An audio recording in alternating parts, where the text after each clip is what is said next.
Thank you, Ed. It's my big honor to be here this afternoon and to talk to you about a topic that has become quite a topic that I've been following for over 10, 15 years. But this become a center of what I talk about in the last couple of years with a lot of audiences, a lot of my clients actually. And I call this the China Disruptors phenomenon. And today, if you could, on the slide is how the Chinese entrepreneurial companies are changing China and the rest of the world.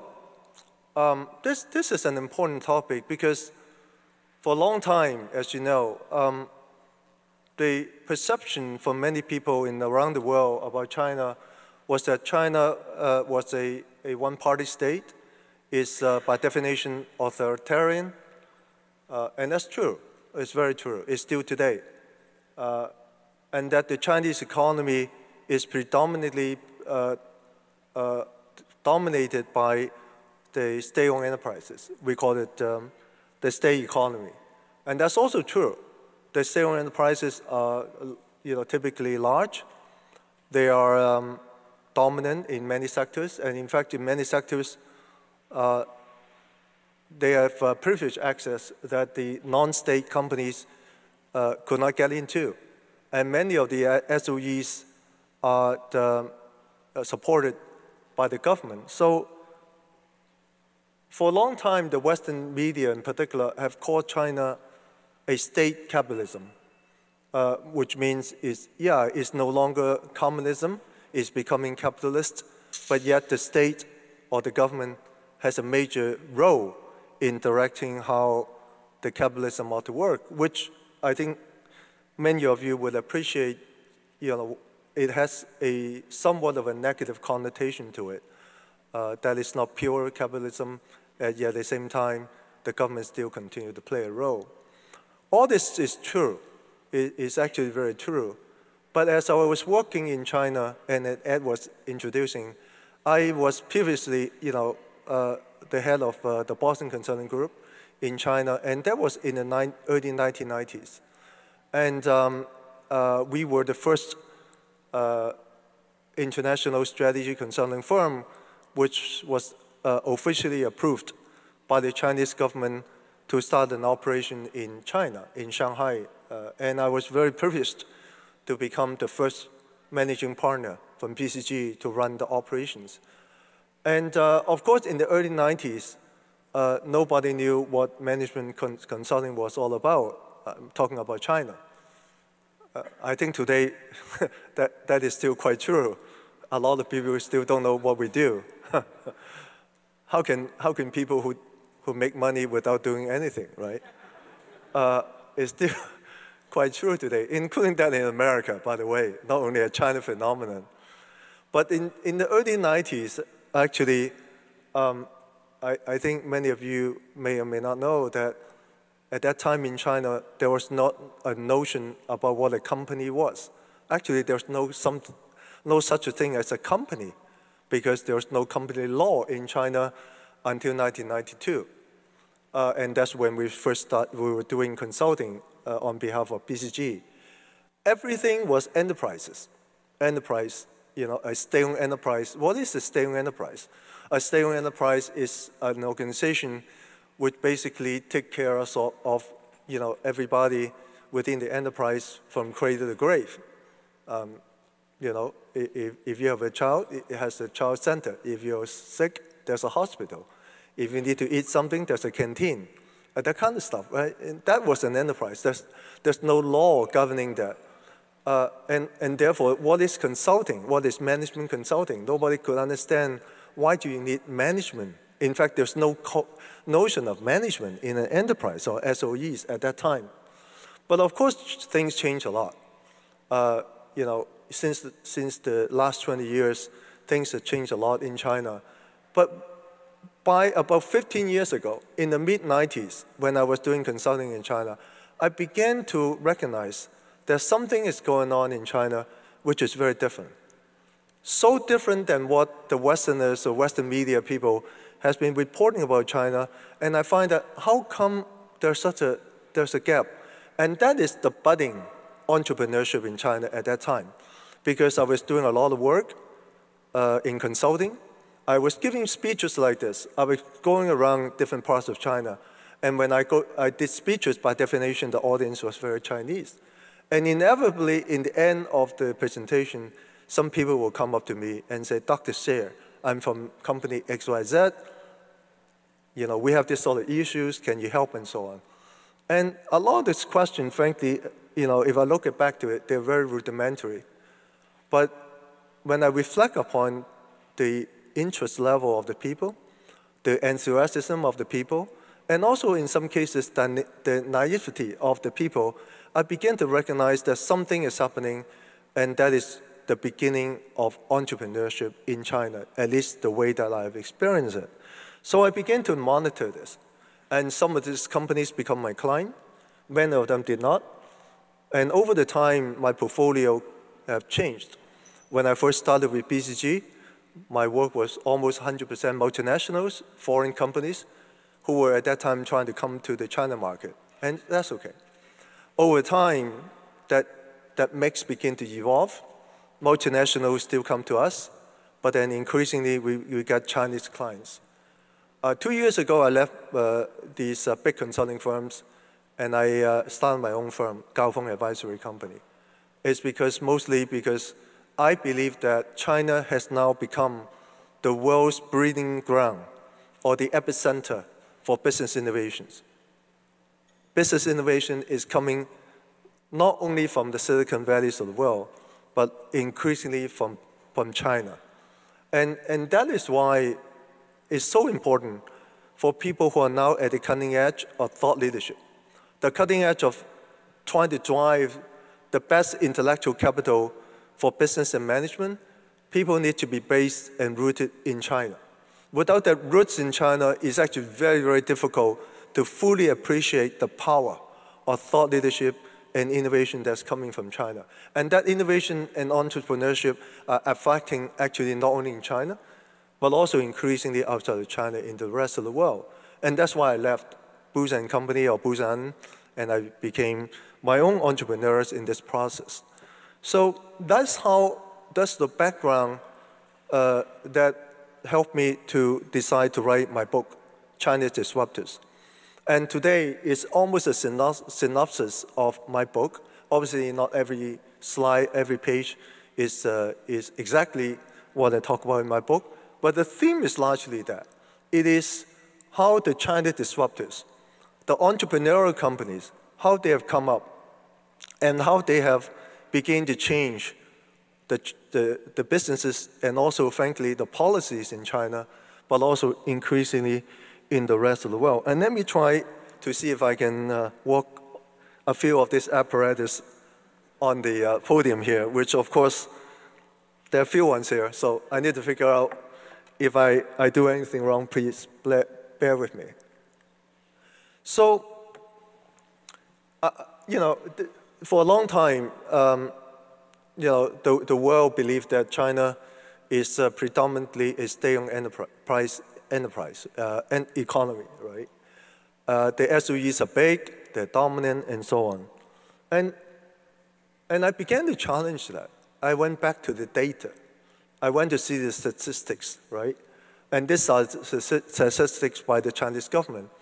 And I go back to the late 90s, and I look at both the revenue as well as the profit between the state companies and the non-state companies.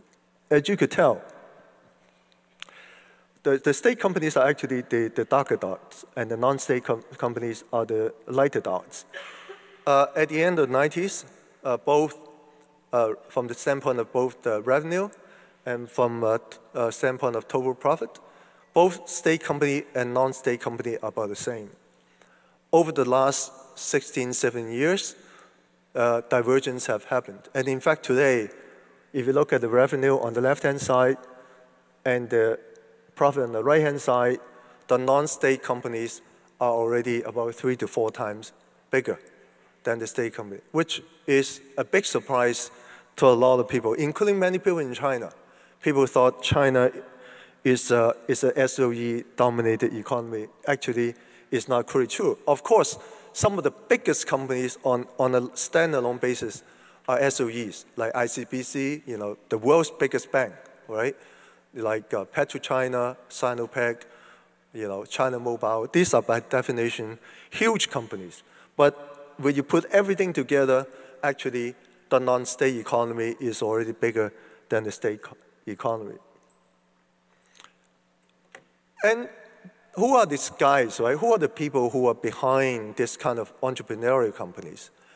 And, in fact, the entrepreneurs in China have evolved over several different eras.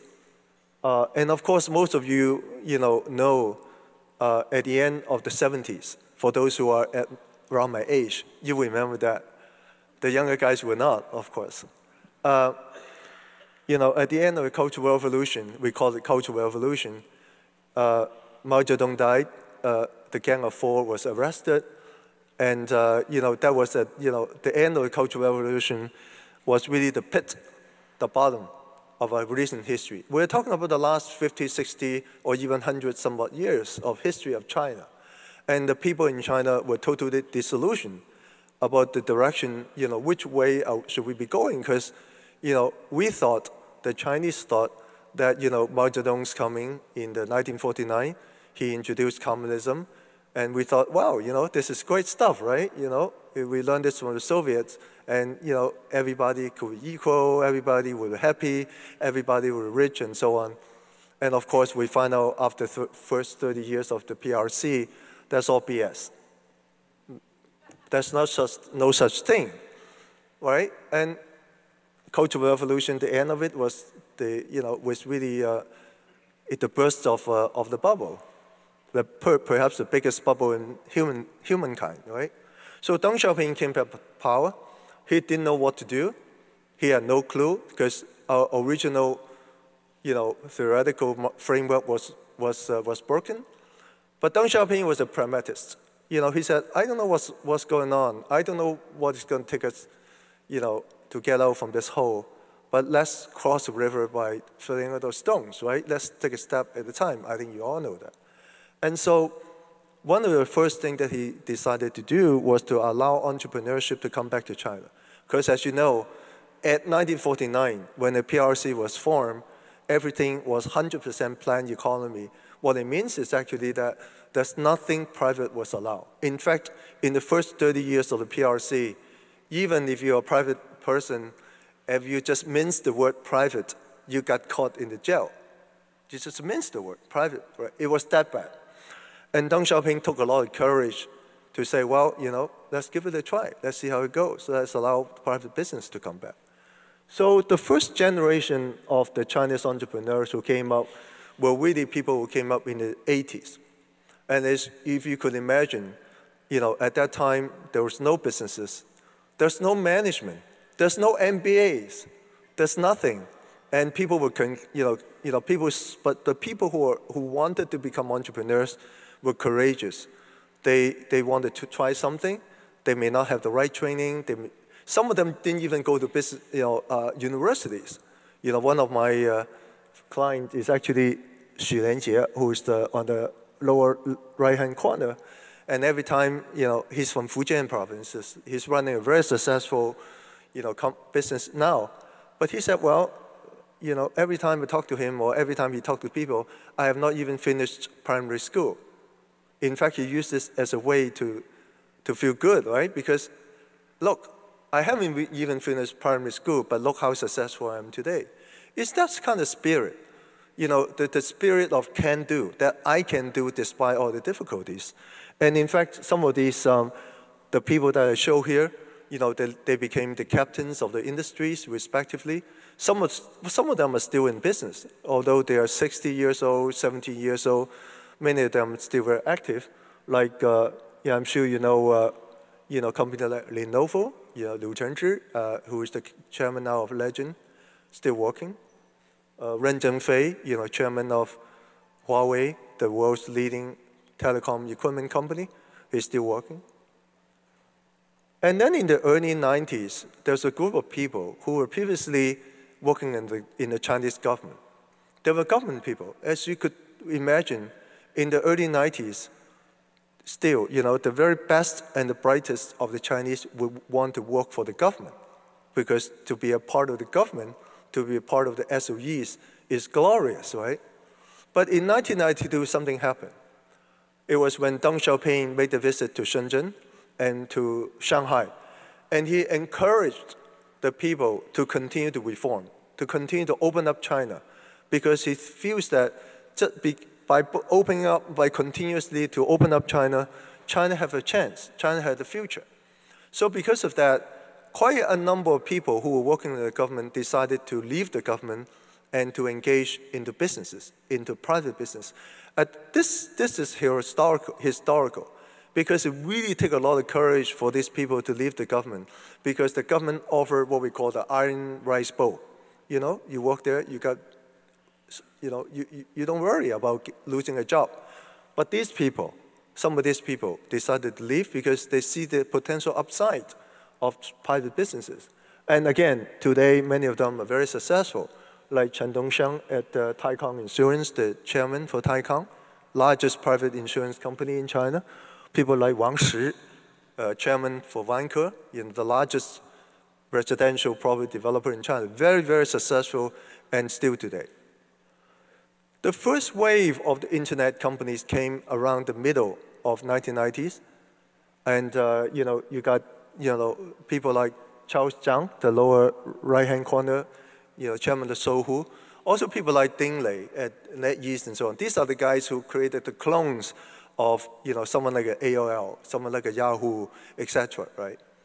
But the real guys who are now so influential and make it big in China are the people who were about one step after the first generation, the first wave of the Chinese entrepreneurs.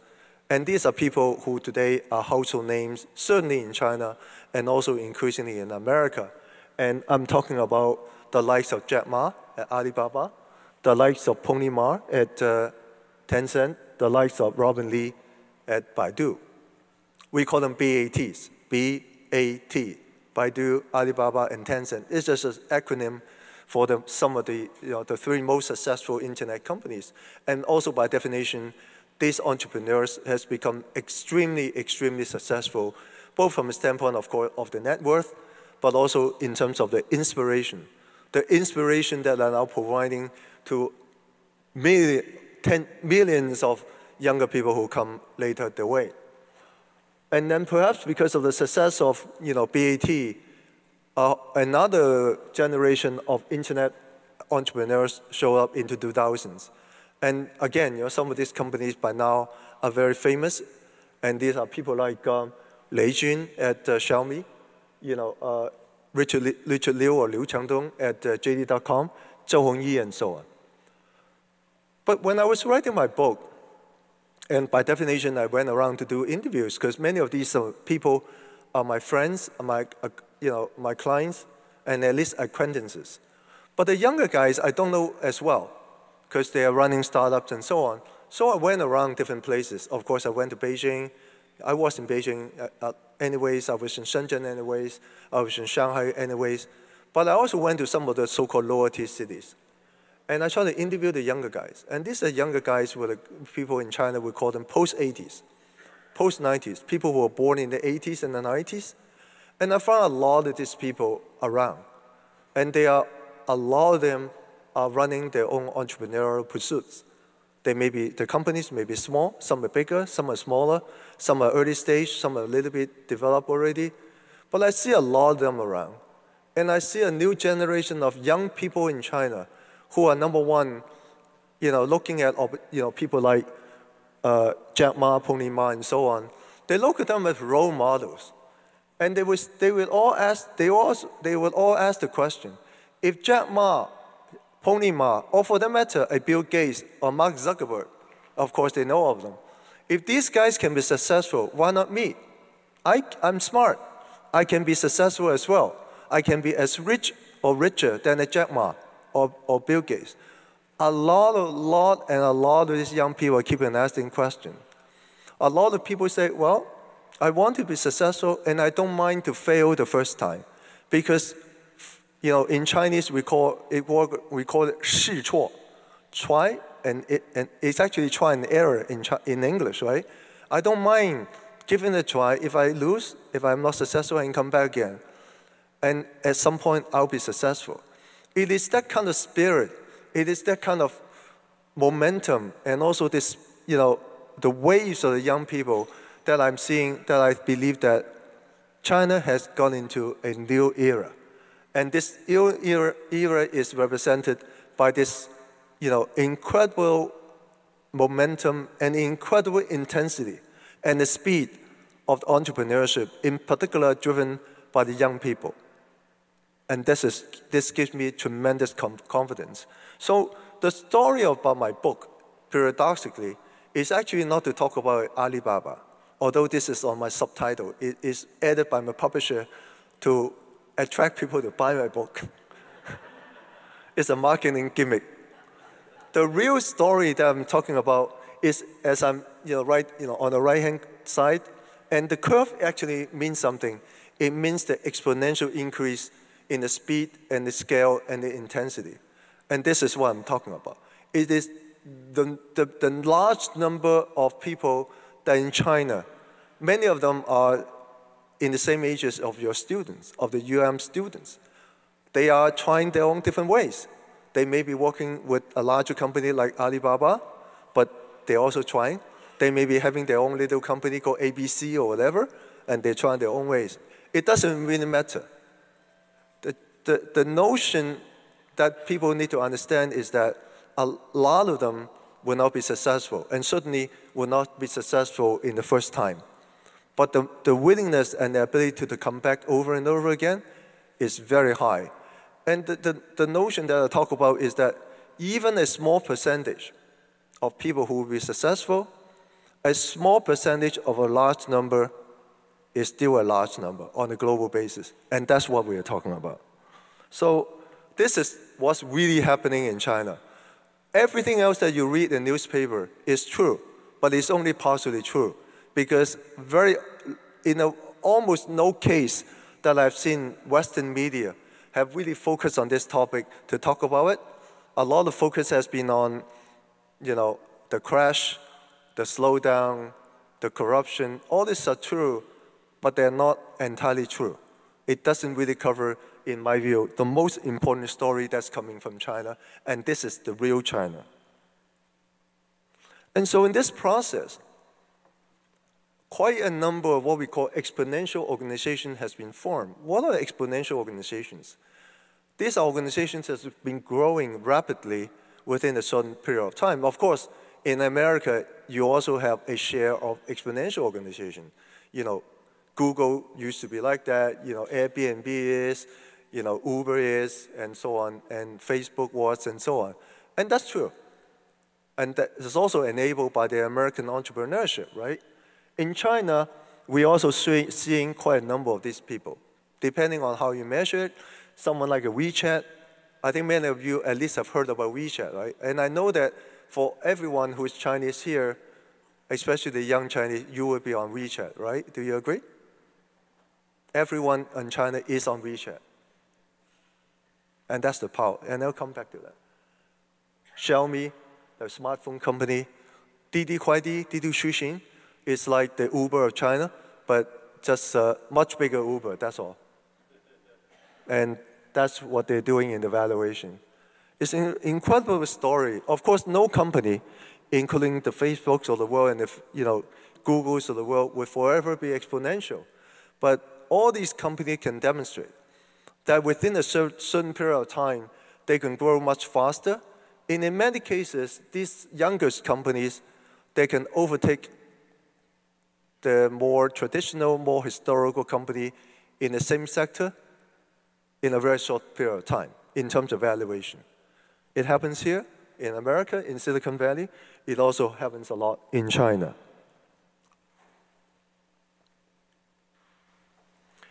A lot of these companies, as you know, by definition, they are focusing on the internet space. And, I think all of you know that internet is really thriving in China, in particular wireless internet. I think all of you know that the smart devices have really caught on China in a significant way. I think all of you know China is the largest market for the iPhone, but iPhone really is one of the many branded products in China. There are many other choices. But if you look at this, right, so people who are using the internet regularly, around close to 700 million people, about double the size of the American population. A lot, mobile internet or smart devices is extremely prevalent. If you go to China, you see everyone, every day, every minute is on the smart device. And someone like WeChat, on the right-hand side, WeChat actually has, this is incredible, right? The active subscriber is larger than the total population of the internet population in China. And you say, how could that be? Because the rest is outside of China. And I do not know, and Facebook included, or Google, email, Google search included, I do not know if there's a single product in the world whose penetration on the addressable market is 100%. WeChat is. Think about this. WeChat market share is over 100%. And then the rest is, of course, the internet is incredible in China. But its penetration is only half of the Chinese population because China have 1.4 billion. A lot of people is on internet, but a lot of people is still not in the internet. You think about the potential upside. That's incredible. And, in a very short period of time, so several years ago, the Chinese had no clue what a unicorn was. And of course, in America, this is a term that is invented by the guys in the Silicon Valley, right? So, right? So unicorns are a company who are not listed yet. They're still private, but their valuation of at least $1 billion US, right? So, meaning big unlisted company. And of course, in the US has the largest number. There's no question, and almost all of them are from the Silicon Valley. And Silicon Valley have had this heritage for the last couple of decades of creating entrepreneurial companies. China is newcomer to this. And about 3-4 years ago, the Chinese had no clue what a unicorn was. They just didn't talk about it, they didn't even know what a unicorn is. But today, China has the world's second largest number of unicorns. And of course, as always, the rate of increase is the fastest in China. China today have over 30-ish unicorns. We're still quite behind the Americas, but compared to the third one, I think the third is Germany, isn't it? Germany, the UK, and so on. The gap is significant. Americans are known to be entrepreneurial, and therefore, it's good. China, from nowhere, the rest of the world. And I could predict almost like everything else that we're seeing, China's going to go this way. America is going to go this way. China's going to go this way. At some point, the two is going to cross over. And that's how the world is working. We call it G2. G2, America and China. This is another manifestation of why that is important. Because this is where the inspirations of the world's business are actually coming from. This is where the ideas are coming from. These unicorns, they don't become unicorns just because people like to throw money at them. Every one of them have a value proposition. Everyone have a clear way of developing future businesses that the investors, the entrepreneurial investors, the venture capitalists, and the angels before them are willing to put a lot of money into this kind of company. So this is what's happening. The other is also quite an interesting trend, is that last year in my alma mater, Technology Review, I think all of you know, a very highly regarded scientific magazine. Last year they came up with a list of 50, what they call 50 smart companies, or smartest companies. And for a long time, of course, you know that, people think of Chinese companies as copycats. People think of them as shanzhai. We call them shanzhai. There's no thought leadership. There's no origination. There's no innovation. It's just a copy, copy, and copy. Yes, it's true, actually. And I wrote a few articles when I was at Booth on this issue about Shanghai innovations or copying. It's still very much true in China today. But when there's still a big Shanghai phenomenon, increasingly we're seeing companies who are becoming quite original in the thinking. And the MIT guys call them smart companies. And three of the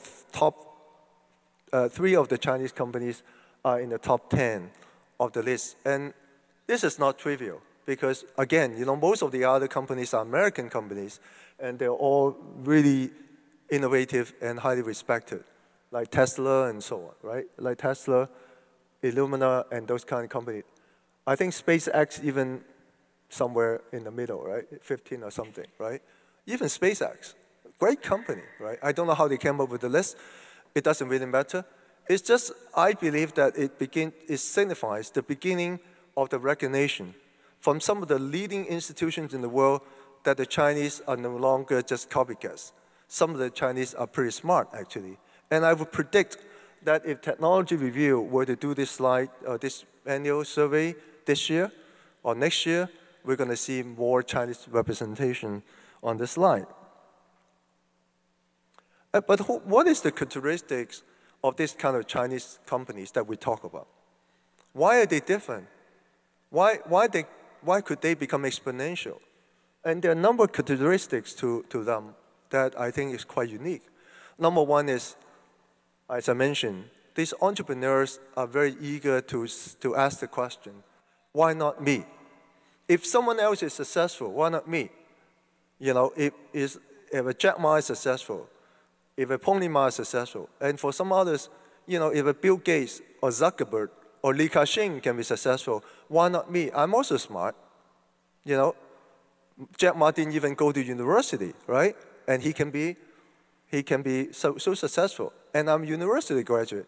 I went to Jiao Tong University. I went to Tsinghua University. Why not me? I'm smarter. Second, a lot of these companies are fearless experimentation people. They use the market to experiment. They're fearlessly willing to experiment. And of course, many of them are engaging in business model innovation. They're not building the latest rockets into the space. They're not Elon Musk. But at the same time, they build some of the cutting edge business model, and business model allows people to try and to learn. And a lot of them are very good at applying the 80-20 rule. I'm 80% right, and I think there's demand in the market. Let me take the business model to the market and let the market to tell me where I'm not doing as well, and I learn it and adapt. I think as opposed to a lot of multinational companies, they tend to be more conservative. They want to be more precise. They want to really study, study, and study, and study, and study, and study before they do anything. That's good in many ways, but in this world of fast changes, high speed, and also the consumers are actually the real knowledge information source rather than your market research firm. And going to the market fast is often seen as a good thing. And so by definition, compared to the big multinational companies, these Chinese disruptors usually, they're much more speedier, they're fast, they're much more agile, they can be flexible, they're much more adaptable. They learn and adapt and so on. And also in the process, they discover something that the West do not understand, do not know. And I call it triple jumping, which I'll explain later in the next slide. And for many of these companies, especially those in the internet business, for them, the industry boundaries as defined traditionally do not quite matter as much anymore. Because, for a long time, if you are a multinational company, you're an established company, the way that you introduce yourself would be by what industry you're in. I'm a Coca-Cola, so I'm in the soft drinks industry. I'm in General Motors. I work in the automotive industry. I'm from XMCG. I'm in machinery industry. Right? That's how you describe yourself. But this guy said, well, this disruptor said, well, industry boundaries are interesting, but it wouldn't constrain me for defining what I want to do. I can go in and then get out from industry boundaries. Or in fact, Another way of how they talk about is that industry boundaries are being redefined every day. The industry boundary is mobile. You know, I can get in and out. I can create industries by myself. It's very, very interesting. And I explain to you a bit more about what it means. These companies are also very good in building what they call the platforms or ecosystems. So a lot of times they don't just do everything by themselves. Sometimes they build by themselves. A lot of times they don't. They form partnerships. They form collaborations. They form the ecosystems. You know, it's an ecosystem of a number of different firms, companies. Everyone trying to do things together so the capabilities can add up together, can be added up together, and they often are complementary. So competition in the future is no longer between companies and companies. That's the old-time thinking. Increasingly, competition or collaboration is across ecosystem and ecosystems. It's a very powerful way of thinking about business, and the Chinese guys, these disruptors, are very, very good in embracing this, including Alibaba. I think Eric Jin, who came yesterday, represent Alibaba. Alibaba's Jack Ma's, you know, if he go to give a speech now, I can say for sure that he will talk about ecosystem, because it is a main part of how Alibaba built the business, including that for Ant Financial, where I think Eric was a senior guy in the organization. And that's how it works. The Chinese guy, without knowing it, actually discovered a third way of thinking and executing on business strategy. I call it the third way, which is in the middle. Because I think for those of you who study business, how many of you are actually from the business school or associated with business school? All right, very good. And I'm sure in business school you have strategy courses, right? And maybe professors from strategy, right? Okay. For a long time, you know, in the West, in particular in US, the mainstream thinking about strategy are at the two extremes. You know, in the 70s and the 80s, the prevailing thought in America or in Western Europe was that people are okay to form conglomerate. Conglomerate, on the right-hand side, is an assembly of businesses, and they can be random. And typical examples of big conglomerates at that time were ITT, right? Were Tyco Group. I think, you know, these are really well-known companies. And in the UK, there's a big company called Hansen Trust, which is a financial holding company. Okay. But after a little while, the capital market said, well, you know, it's good to be big, but since there's little synergy across your little different businesses, it's not a good idea. It's not the best way to create value for the shareholders. And so the capital market began to criticize on this approach. And therefore, you know, the likes of ITT and Tyco began to, you know, divest, right? I think you know the story. So almost as a response to that, on the left-hand side, in the 1990s, actually a new concept came up, which is called core competence. In fact, a landmarkish article or book was published at that time, an article on HBR, and followed by a book called The Core Competence of the Corporation. It was written by two professors from University of Michigan, the Ross School of Business School. One is Professor Gary Hamel, the other is Professor C.K. Palahar. And basically what they said, based on the research, it was actually a very simple notion. They said, well, all the successful companies, they run the business based on their strength. Vice versa, non-successful companies are those who do business of the areas of strength. That sounds commonsensible, right? Of course, right? You know, if you want to be successful, do things on your strength. They call it core competence or capabilities, as some of the consultants said. It sounds very commonsensible, and in fact, that simple notion is still the governing thought, the governing philosophy on business strategy even today in America and in the Western Europe. And so you see a lot of times you see mergers, acquisitions, divestment, company need to be divested, chopped in half, and so on, rejuggle and so on, restructured, because capital markets said you still need to do this because, in fact, out of this concept, people call this focus. You need to focus on what you're good at. And what it means is actually that you draw a circle, a boundary to your business, and companies should not get out from the boundary. Maybe you get out a little bit, but you certainly don't get out in a big way. Because if you get out a big way, the capital market will say, oh, you're being unfocused, and I'm going to penalize you by lowering your valuation. And so all the CEOs, Fortune 500 CEOs, are now very inward-looking.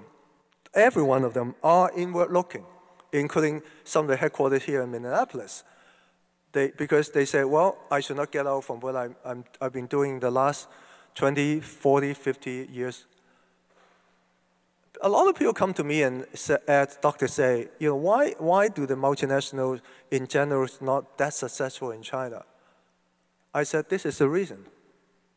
Because multinationals draw themselves a confined boundary. They don't look at the opportunities. It's so paradoxical that this kind of framework that has been so prevalent for the last 30 years, 40 years, has been treated as the holy grail in management science, have neglected one big part in business. And what is that? What? The left-hand side, core competence. It have neglected a big part of business. And what is that?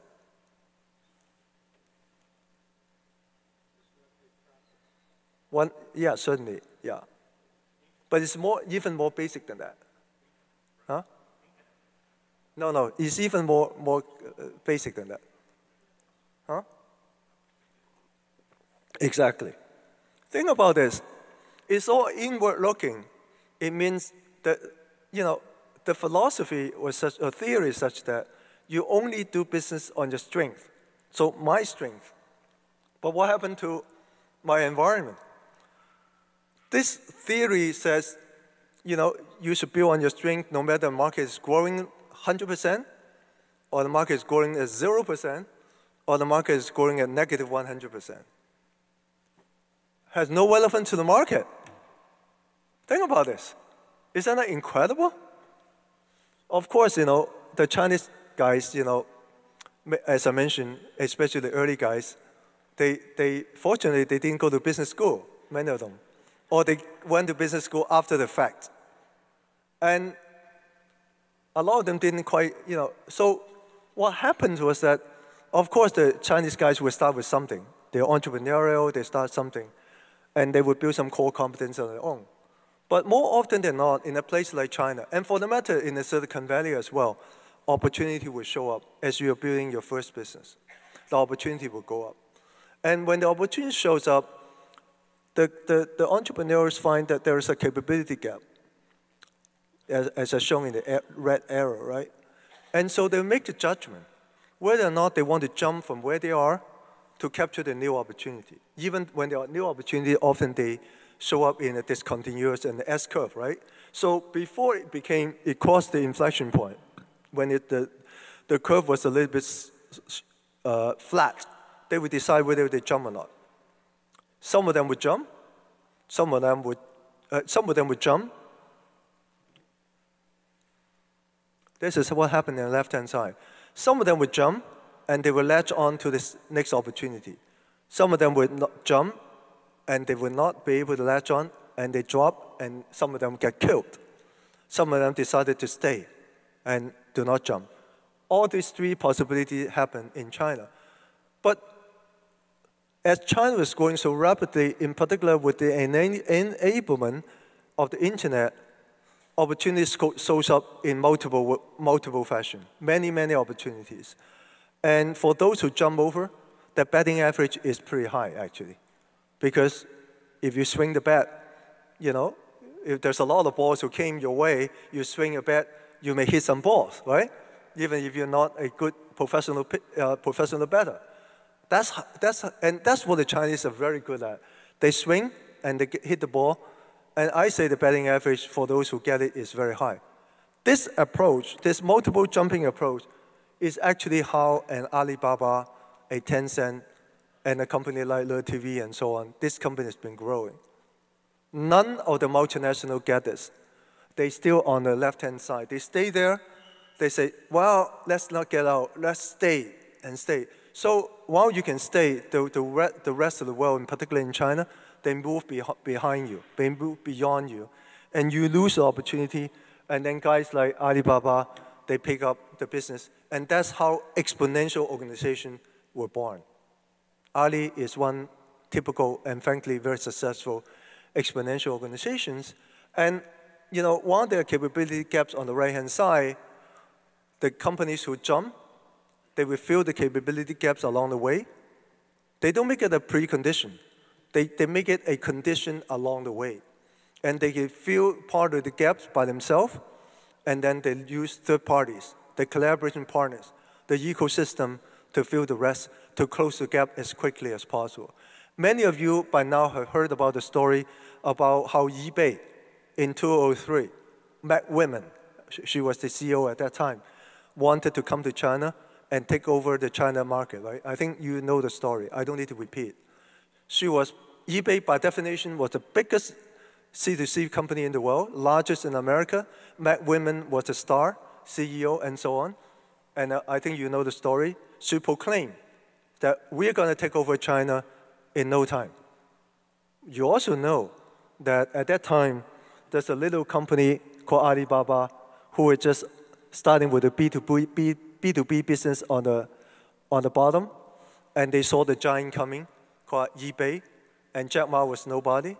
He had no clue what a C2C business was all about, but he created a business himself, and of course in 2 years, he had beaten Matt Women hands down. That's the story. It's that entrepreneurship. It's that can-do attitude. It's that can-do, I can do.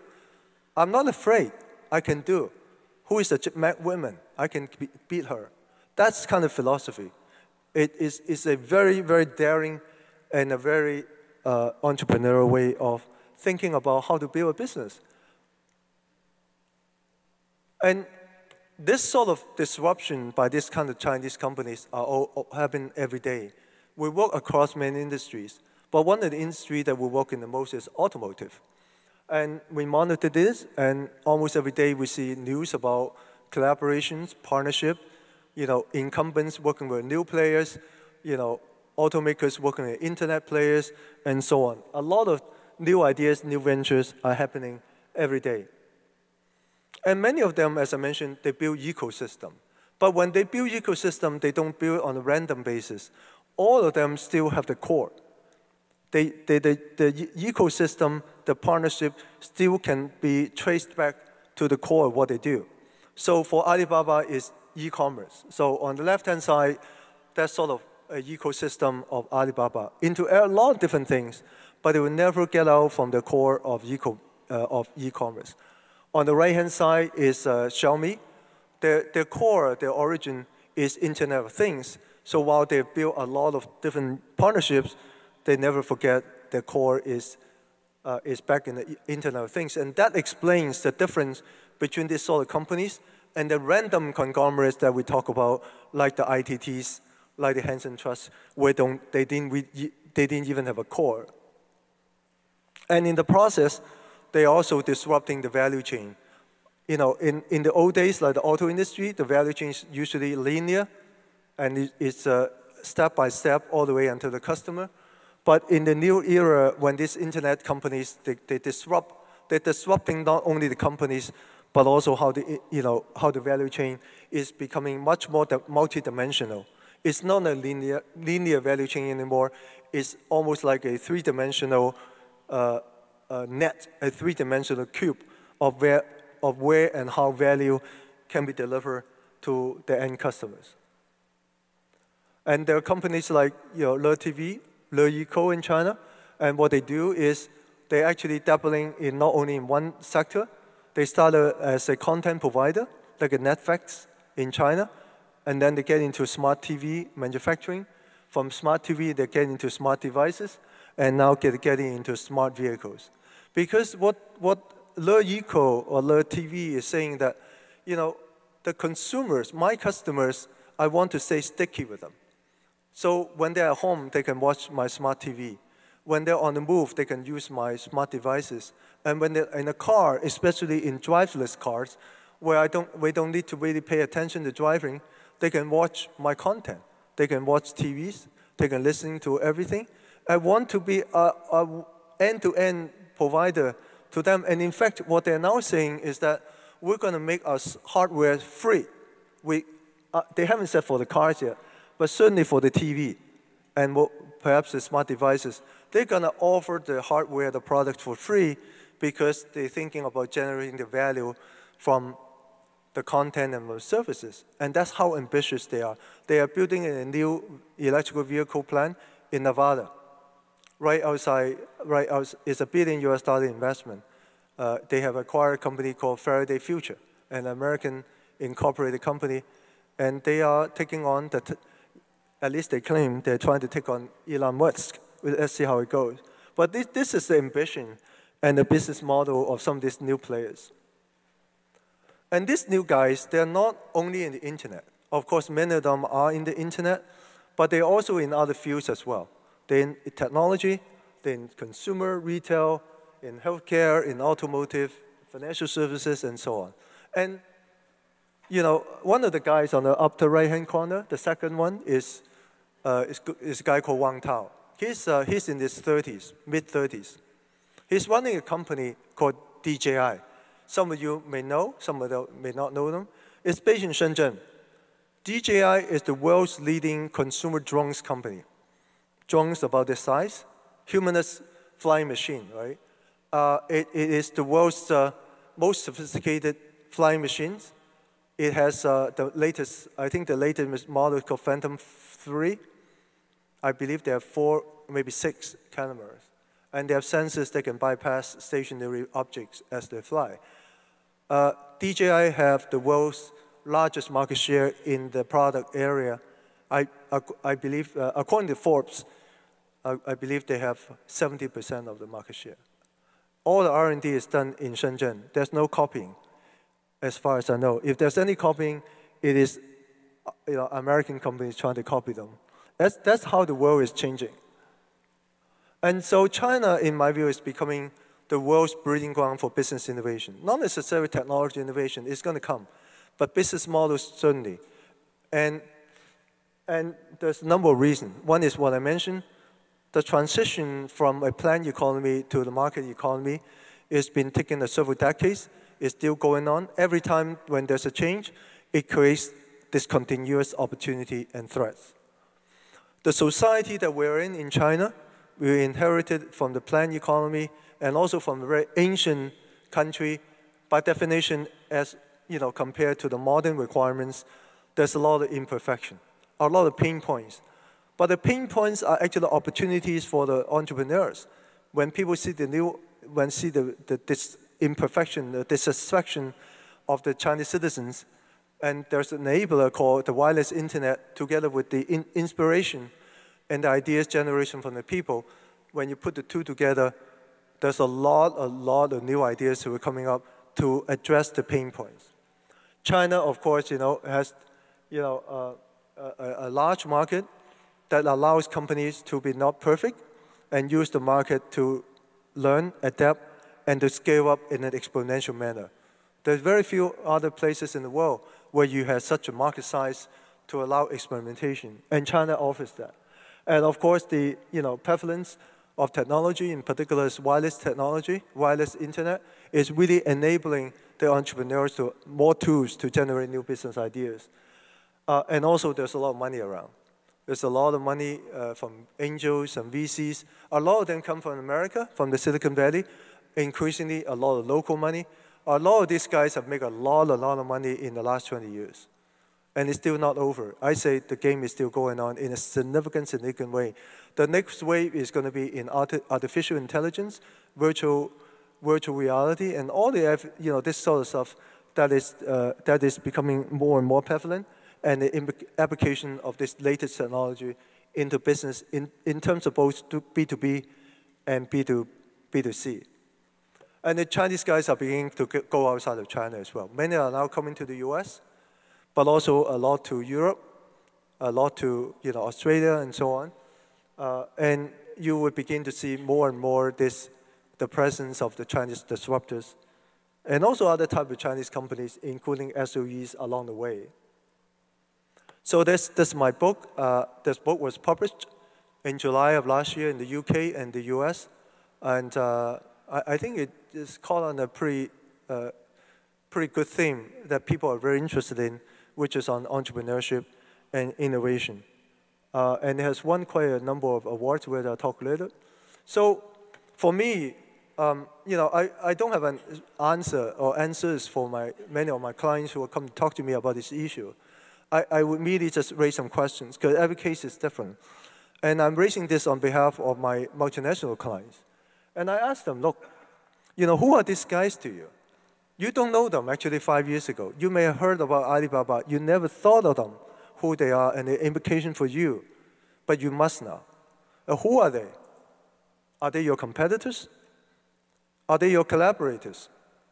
Are they changing the rules of your business in your business, or are they going to help you? Are these guys only relevant to you within China? Or are they China for the world? Are they beginning to affect you outside of China? Increasingly, my clients are saying the latter, actually. And then for you, as a multinational company, what's China for you anyways? Is China always at the fringe of your global business? No matter how you say about it, you say China is interesting, important, and so on. Mentally, it's still at your fringe, right? At the edge of what you do. But I can tell you that, I started talking about this over 10 years ago. I said, the multinational who get it about China, who are successful in China, and capture the maximum potential that China offers to them, by the way, they're minority, if any, they all put China right at the core of the global strategy and global organization. Mentally, if you don't do that, you don't have a chance. If you do that, you have a fighting chance. And what is that? And that is very simple. That is the mindset of the CEO and the board. Is that how you think about it? If you think about this way, you have result this way. If you think about this way, you have result the other way. And finally, I offer to the challenge for a multinational, how can you be more Chinese than the Chinese? Because you're competing with the Chinese in many ways. I'm not asking you to become ethnic Chinese. It's not what I'm asking for. I'm asking for the mindset. Because as I mentioned, a lot of these guys are fast, they're agile, they're flexible, they learn and adapt. Multinationals are more precise, more stationary. They do a lot of checking and balancing. They call it compliance, which is important. But sometimes they overdo it when they come to a place like China. So how do you adjust is, again, not a trivial question. So I'm going to end my presentation by showing you just a few more slides, and these are non-content slides. But I'm very delighted and frankly very honored that my book has received pretty good mention and reviews from some of the leading media, like Forbes, like Financial Times, like Time, like The Economist, actually a few times by The Economist, by Forbes and Fortune. And also, I won a few awards, global awards or international awards, and also at the bottom, also my Chinese edition, who came out in December, also get on the Xinlang, the best book in November last year, top best book last year. So, and then I made a book tour last year to London, also in New York. I was in CNBC. I was quite interesting. It was the first time that I was on the trading floor. I've never done that, and it was live on the trading floor. Even it was like 4 or 5 minutes. It felt long, but it was an incredible experience. So that's it. That's who we are. Thank you very much for your attention.